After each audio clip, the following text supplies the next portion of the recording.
So it's been about 3 months since the last major update about the Bold Bogey, my 3D golf adventure game I've been developing for the last year and a half. Last time you heard from me, I just put out a demo, and the reception to that demo made me realize I had a long way to go. I'd spent a lot of time preparing for the demo, which meant spending a lot of time on things that weren't development, like marketing materials, prepping the Steam page, and things like that. So I spent the next 3 months super focused on just building content and adding polish. I went radio silent on socials and showing off the game, as I wanted to be sure the next time people see the game, it would be a bit more impressive. So enough with the preamble, let's get into it. The first major thing I started on was the Shattered Skies, the open world area around the third dungeon. Each major dungeon has an area like this preceding it, and I had a few ideas of what I wanted it to look like. The dungeon itself is a floating city high in the clouds, and so I wanted there to be these large floating islands down below that could each contain their own unique little challenges. One brainstorming trick I used when trying to conceptualize this area was something I learned from a Valve level designer who talked about writing down your level before making it. The point is to write out the feelings you want the player to feel, what sort of obstacles there might be, and what abilities the player possesses that you can play around with. You can see in my notes that the main feeling I wanted to tap into was a sense of freedom and swiftness. The player had just obtained the Slam power-up from the Tar Zone, an area rife with obnoxious tar that slows you down. The Slam power-up is also the thing that really unlocks a lot of fun movement, so I wanted to utilize that as much as I could, as well as trying to mix it in with all the different mechanics you've already interacted with. So I started out with about 5 different islands that all surround this big tower in the center. I had made this tower section a long time ago. It's how you get to the city dungeon. But now I had a place to put it, and it was a good focal point for the whole area. And in between each island would be a sort of highway system that connects the islands where you can go real fast. So let's go through each of the islands and break down everything on them. The first one I turned into a skate park. Ever since I added free rolling to the game, I wanted to add in a skate park style area. I added in a bunch of ramps around the area, a half pipe, and even light poles you can grind on. I wonder what collecting that G does. Since the whole area is city focused, I went into Canva and made a bunch of fun graffiti to put around the skate park and give it some flavor. I'm quite keen on this Albatropolis one. I made these little golf dudes and started building out the narrative of the region, which is that one side has been propagandized by the aliens and the other side is resisting. Social commentary. Around this time I realized I needed some sort of additional small things to collect. Birdie Bucks have their use as rewards for secrets, but I needed something else to populate the world. So I added in these battery bits everywhere that after collecting enough, you turn the energy into a battery. Peep the cool UI that fills up as you collect them. I also added in a few new upgrades you can unlock in the skill tree. I kept hating how much I was nicking small edges and wanted an easy way to hop up while rolling. So I added in the chip shot. It works like a charm and feels great to use with everything else. Another upgrade makes it so that when you slam while rolling, it instead gives you a big speed boost. I really like finding different ways to bolster your moveset in ways that feels natural. The last one added was Quick Ready. It allows you to immediately ready up a launch while rolling, and it makes the game feel so much better to control. And I'm pretty sure it allows for some speedrun skips if you know what you're doing. Anyways, after the skate park, I ported over an old time trial I had made and gave it a big redesign. I could honestly make 100 of these kinds of challenges. It's just so fun to mix and match mechanics.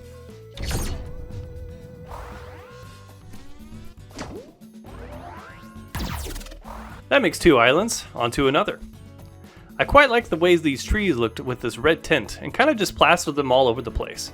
I took one, made it real big, popped a hole in it, and reused the tree level environment to make a new level there. But I got sidetracked and haven't finished it yet. This island reuses the ancient mobile launcher from a previous area. You'll have to find a way to shoot a hollow ball into all 9 holes, and some are trickier than others. Finally, we have an island that is filled with destroyed remains from the city above. Blast your way through to a cave where even more interesting challenges await. With all of these islands made, I wanted some way to connect them to give more purpose to the region. So each island's main objective leads you to destroying a fusion reactor that will eventually let you get past a barrier so you can head to the main dungeon. Whew, that's a lot. But we've only just started. The main tower needed a slight redesign, as well as these guys which I call a launch-a-lot. They used to just slow you down to reset your ability to launch, but that was kind of boring. I changed them so that now they're auto-launchers, sending you flying automatically at 30 degrees. After some time building with them, they needed a little extra zest, so I made it so you have to release at a specific time to have it work, otherwise you die. These now feel real nice to work with. With the tower finished, it was time for redesigning the city dungeon. What was here before was a solid first draft of ideas, but it's been over a year of development since I built that, and it needed some love. First was the visuals. All the buildings got replaced by meshes from a nice stylized city asset pack, and I think it looks a lot better. There's also some nice foliage on the floating aisles, there's a layer of clouds below to give a sense of height, and in general just there's a lot more going on. Mechanically, I've always wanted to add fans to this area, and I even built a prototype a long time ago, but it was a really interesting design problem to try and figure out. Let's break it down.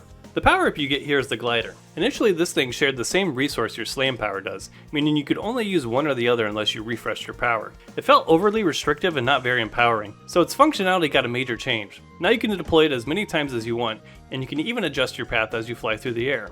The glider feels so natural with other powers you have as well. It still needs a new static mesh, but now we're finally cooking with this thing. So obviously with a glider you expect to be able to use them on a fan, right? But really how? It could be the glider just lets me use the fan and I fly straight up, but that effectively makes it a key and lock kind of power up. How about it does something even without a glider, and then with a glider it does something new? Now the dungeon can have sections where you go through without the power up and can revisit those areas after you've attained it. Let's dive even deeper. Just how exactly will this fan work in both aspects? Maybe without the glider I only rise a little through the fan. Seems tough to de-cheese and make impactful. What I ended up at was that without the glider, you would maintain your momentum and height. So now I could do stuff like this where you reuse the fan multiple times at different heights. And when you go through it with the glider, it would lift you up in a natural physicsy feel. I can then add these fans around the dungeon to make it easier to get to places after getting the glider. I'm sure I'll need to make some tweaks after playtesting, but I'm really pleased with how this turned out. Of course, every dungeon needs a boss fight, and I had a rough draft of the boss here already that needed some polish and love.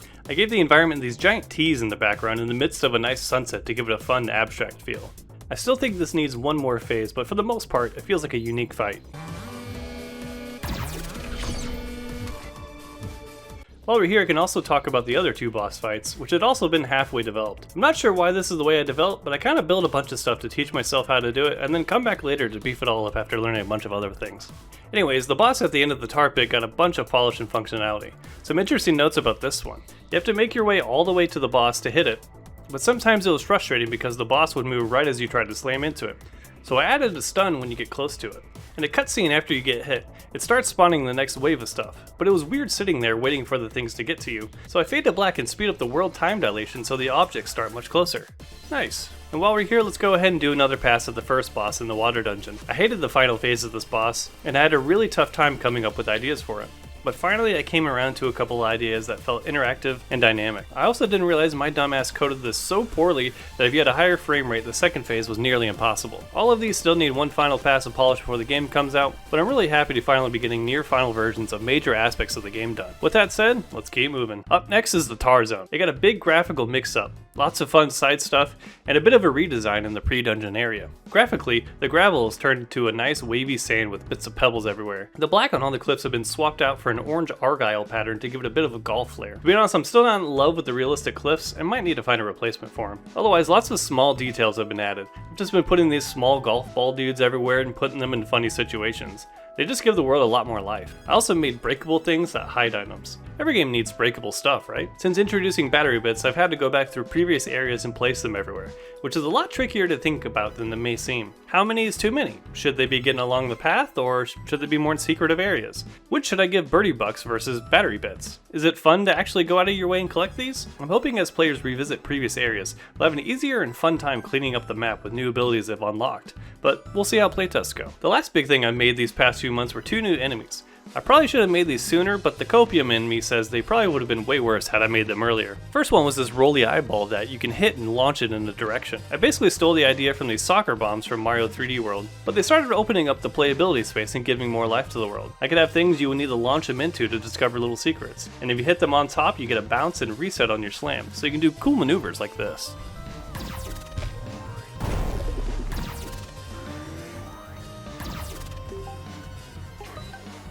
The other enemy was similar, but it has a ring of spike tees that kill you. So with these guys you have to jump on top of them, which bounces you up and gives you a reset on your launch. They still need some fine tuning, but they're already adding a lot to the game and can be used in lots of different ways. There's probably at least 2 more enemies I need to make for the game, but I'm happy with how these have gone. I feel like I've covered most of the big things I've been working on, but there's been lots of other stuff too that I'll quickly go through here. A new cart level. A new first person level. Bowling alley. The first time trial has been redesigned. The Rolling Royals has some new vegetation. golf characters now have different faces I can easily swap between. I can also have them be quest givers. The tutorial has been redesigned to be less talky and more doey. All the power-ups have their own tutorial level. New visual effects, screen shakes, and post-process effects. I updated the timer component. There's UI improvements across the board, like this nice little pop-up whenever you switch angles. I've started making a bunch of fun shoutout posters to friends in the Mario community. A 2D level. An on-off section. A secret well level. Whew. There's a bunch of other little things interspersed throughout all of that, but that just about does it. It's been super nice to just kind of put the pedal to the metal and making stuff for the game and not having to worry about marketing or other stuff. While I still have a lot to learn, I feel like I've just gotten better at Unreal Engine and I can quickly come up with and implement new ideas at a nice pace. There's still plenty left to be done, with the two main things being polishing the final dungeon and creating the final boss. I'm still trying to get it out in 2026, but I'm not giving myself too much grief about it. Ultimately, the game has evolved so much and it gets exponentially better every 3 months, so I'm just happy to be creating something I'm proud of, and I hope players will resonate with it. Keep an eye on socials and join the Discord if you'd like to see more updates as I make the final push to wrap up development on the game. Thanks for watching!